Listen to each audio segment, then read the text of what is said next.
শুভ ৰাতিপুৱা আশা কৰোঁ সকলোৱে ভালে আছে।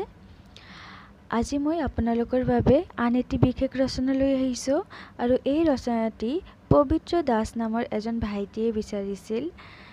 ব'লক আমি দেৰি নকৰাকৈ ৰচনাটিলৈ আগবাঢ়ো। আজিৰ এই বিশেষ ৰচনাটোৰ বিষয়বস্তু হৈছে শ্ৰী ৰামানুজন। ৰচনাটি লিখিবলৈ প্ৰথমতে আমি লিখিম জন্ম।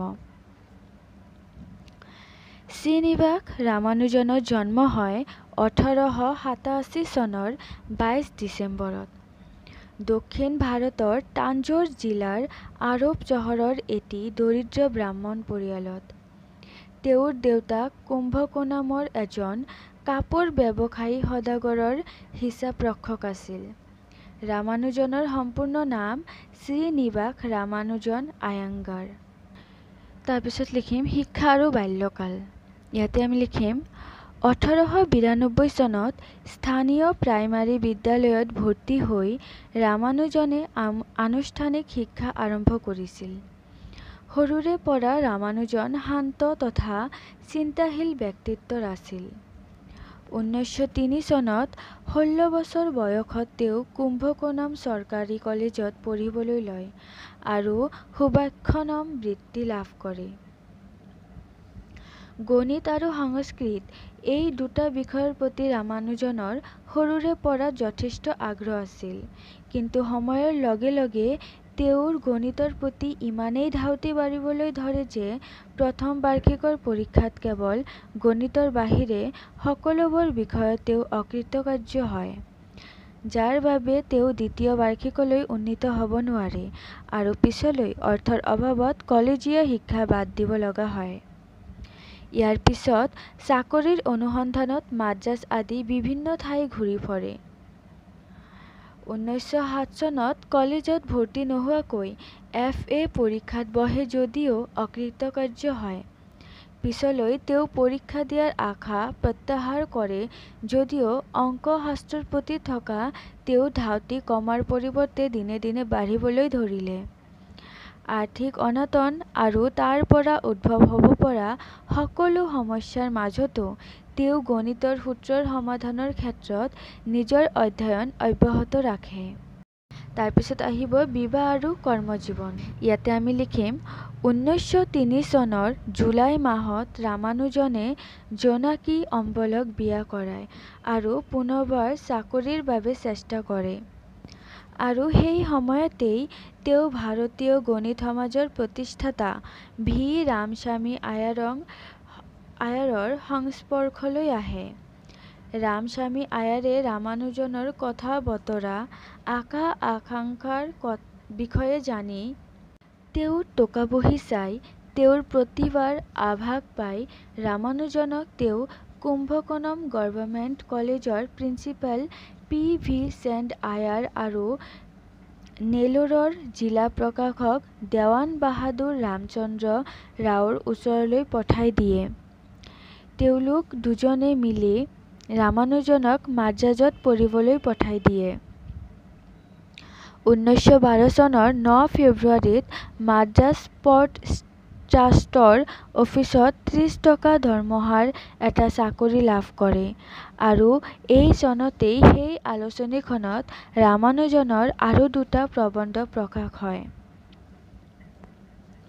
1913 চনৰ জানুৱাৰী মাহত ছেণ্ট আয়াৰ দেৱ আৰু অইন কেইজনমানৰ সহায়ত বিলাতৰ কেম্ব্ৰিজ বিশ্ববিদ্যালয়ৰ গণিতৰ অধ্যাপক G.H. হাৰ্ডিৰ লগত চিঠি-পত্ৰৰ যোগাযোগ আৰম্ভ কৰে। প্ৰফেচৰ হাৰ্ডিয়ে ৰামানুজনৰ বুদ্ধিবৃত্তিৰ উমান পাই ৰামানুজনক কেম্ব্ৰিজলৈ আহি পঢ়াৰ পৰামৰ্শ দিয়ে।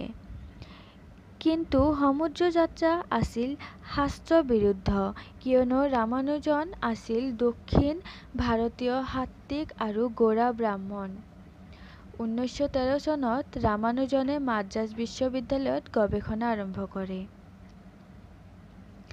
ইফালে প্ৰফেচৰ হাৰ্ডিয়ে কিন্তু ৰামানুজনক কেম্ব্ৰিজলৈ নিবলৈ চেষ্টা এৰা নাছিলে।